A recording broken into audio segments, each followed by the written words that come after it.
It's Fish Fumet Day, starring John Dory and me, Matt Chinuso, from Chez Pascal in the Wurst kitchen.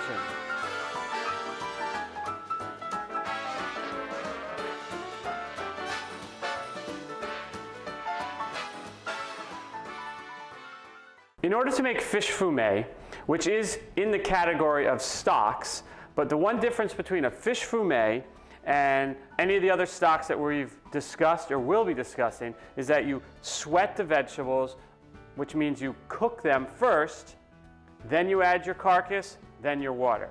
So if you have a good fishmonger, it may be easier if you're not good at handling whole fish to ask for bones while you're purchasing your fish.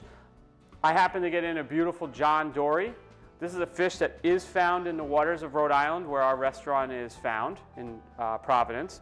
It's a bycatch, meaning they're out not targeting this species, they're targeting other species, and these are caught, and as a bycatch, they're able to sell them, and it's a great find when we see these in the market. We love John Dory. It's a great tasting fish. It tends to be on the more expensive side, but if you're a fish connoisseur or you've never tried something different like this is worth it. So I'm going to quickly go through just filleting the fish in order for me to get the carcass for us to make our fish fumet. So now when filleting fish, I really think it's important to have a nice dry work surface, really dry off the fish. It's easier for me to fillet it. It doesn't slip around the cutting board, and for me I feel like it's a little safer. Okay, so I'm going to take this fish, I'm going to put him on my workstation. It's nice to have a flat, very sharp, flexible knife so you can get down into the carcass of the fish, and you really want to remove all the meat from the bones, especially when you're paying what you would for a fish like this. So I like to do, I remove it from the tail section first, okay, right here, and then using the tip of my knife, I'm just going to run it right down here, kind of punch through the skin by the fins using my finger just as a guide.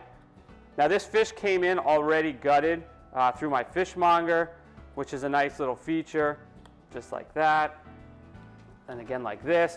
Now I'm working from the tail end up to the head, and I remember having a really good chef who kind of instructed me to nice fluid strokes of the knife, not a jagged approach. So you just put your knife in, and I'm putting pressure down. The carcass on this fish, or the bones, run sort of right down the middle. You get fillets on both sides. Just like so. I use my thumb just to kind of lift up the fillet so I can see what I'm doing as I'm cutting. I'm using the tip of the knife and stroking it through. Now this fish doesn't yield as much as other fish, has a large head and tail structure. Essentially you get a fillet looking like this, okay? And you're going to get just the same on the other side. And there's also a nice little piece of meat here that I take off separately, like that. I'm going to remove it here. Use my knife. This is where the guts would be.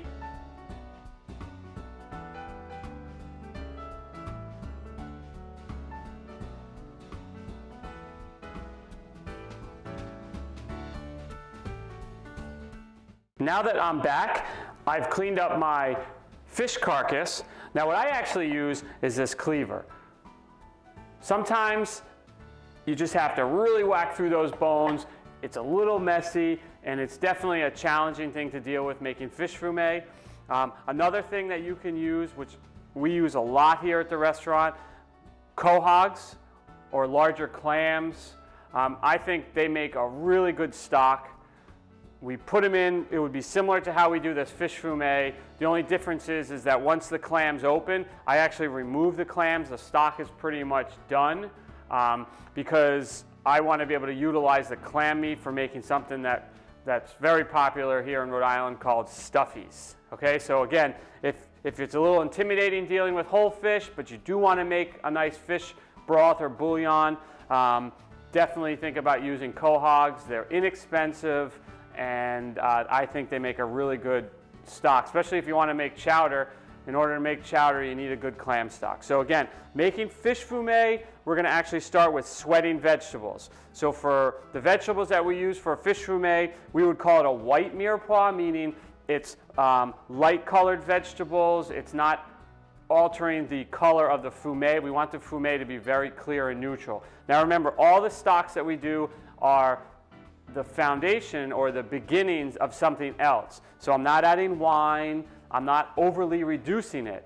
That can be done once you've extracted the flavors from the bones and the vegetables. You strain it, and then from there, there's a secondary or even a third way of handling these products. So again, here we're looking for basic flavors, and then from there, we're building on those flavors and adding levels. So we're going to start by sweating out the vegetables. So again, that means allowing the moisture from the vegetables to come out. Okay, we're going to get our fire going on our burner, and that's like a medium flame. You don't want it too hot. You definitely don't want to get any color on your vegetables. You want to slowly cook them. So sometimes it helps to cover it to keep the steam in there to allow them to cook quickly. I'm using just a little bit of a blended oil. It's an olive oil canola mix, and then we're going to put in our mirepoix. Now you'll notice I've sliced the mirepoix nice and thin because this fumet is only going to cook for about an hour and a half. So we want to get as much flavor out of these vegetables as possible. So they're going to go right in. Okay, so we have our onions, we have leeks sliced very thin, we have mushrooms. We like to use mushrooms in our fish fumet. It's okay if you're using mushroom stems. It's a great utilization of the product if you're using the tops of the mushrooms for something else. Just make sure they're washed. And then celery. Everything is sliced pretty much evenly. I mean, if you think about it, you want everything to cook the same, so you should cut everything the same. So that's just going to go in here. Okay, and now a lot of times I may mention that if you're sweating vegetables, you want to add salt. This is the one exception. I don't really want to season this now. Again, we're going to be doing that in the, the secondary portion of cooking our stocks and fumets. So I'm going to cover that.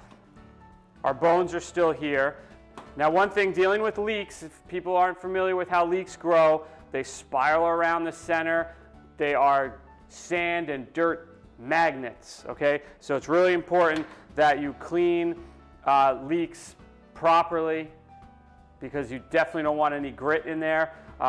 One nice thing to do with your leeks once you've cut them, so basically I want to make this great thing called a little bouquet garni. It's a fancy term for some bundled aromatic aromatic herbs that are going to go into your broth. It's easy to remove. It's like a tea bag of herbs. So in order to do that, you can take your leeks, because they all grow they spiral around each other. You make a small slit with your knife, tip of your knife right down there, and look at that. You can just unroll a layer or two of the leeks. And this is where we're going to put our herbs in, just like I've done here. I have some thyme, I have dill, I have bay leaf, a piece of celery leaf. Now again, if you're a gardener and you have great aromatic herbs in your garden, definitely use them. You can be a little creative. I mean, that's what's fun about cooking. You put something in there and it's too strong of a taste, well, you know that's how you learn. You don't do it again. All right, so I'm going to look at this. You can see the steam rising, it's sweating. Looks like so. So again, important that they're all cut the same size. That way they all cook about the same time, okay? So now that's sweated out just enough. I can start to see some color. And now essentially we're just going to add our fish bones, okay, that we've cut up. They go in the pan. And then pretty much at this point, once your fish bones go in, I don't necessarily like to cook the fish bones or get any color on them. So they go in with the sweated mirepoix, and then again, we're just going to add water, cold water again, just to cover. And then again, we're going to want to bring this to a boil. So I can cover it just for a moment. So now dealing with the leeks again. So you saw how I unrolled one, put all the herbs in there, and then we're just using a little butcher's twine. And we can just tie our little herb sachet up. And there's no real, I mean, you can get fancy and tie it like a roast, but I just really wrap this around and then just tie it off. And what you would do is this would get tossed in, just floats around. It's going to perfume the stock, the fish fumet, and it just adds, again, another level of flavor. So that would go in. And now we just let this come to a boil. This will need a little bit of skimming, like all stocks. It's definitely not going to be, there's no real fat on the fish. We didn't really add, we added minimal amount of oil, so there won't be much to take care of. Now again, if you don't want to use this bouquet garni, again, you can use the dried herbs, I think, are just fine for this. So it would be, I like the bay leaf, dried thyme, and some peppercorns. Okay, so again, it's just depending on what you have and how much time you really want to invest. The fish fumet, as you can see, has just come to the boil. I'm going to lower the heat to simmer it.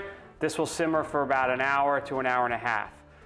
Now again, we're going back to the same stock maintenance techniques. We're going to use our pastry brush with water to clean off the rim of the pot, and you can see there's some leeks, mushroom debris. We want to get that back in there. We want everything to cook into the fish fumet. We don't want things to char and burn on the outside of the pan. And then using our ladle, we dip below the surface just to remove a few of the impurities. Now, it is a little bit more of a challenge because there are vegetables as you're removing the impurities. If you get a vegetable or two in there, it's not the end of the world. This is the only sort of stock where we'll add the vegetables first with the bones, with the liquid, bring it to the simmer, just to the boil. We really need the flavor of those vegetables in the stock, and that's why we do it that way. The other stocks, we add them after we've skimmed the surface. But for fish fumet, this is just the way it's done. It'll simmer now for about an hour, and then we're going to strain it. Well, as you can see, our fish fumet has simmered nicely for about an hour and a half, and it's time to strain it. You can see that the edges of the pan are nice and clean due to proper stock maintenance. And now we're going to strain this and chill it.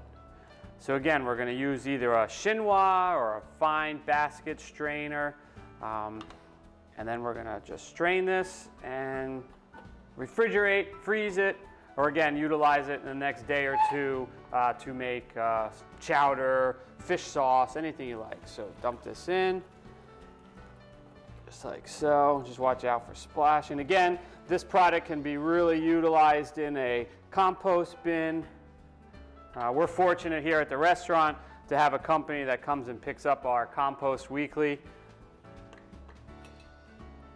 Strain this out. And then I'll just pour this just so we can see what it looks like. Finished product. And the color is much lighter, and that's due to the lighter mirepoix, and we've simmered it again, and it's ready for its second life. Thank you for joining us. John Dory and Matt Chinuso from Chez Pascal. Thank you. Fish fumet.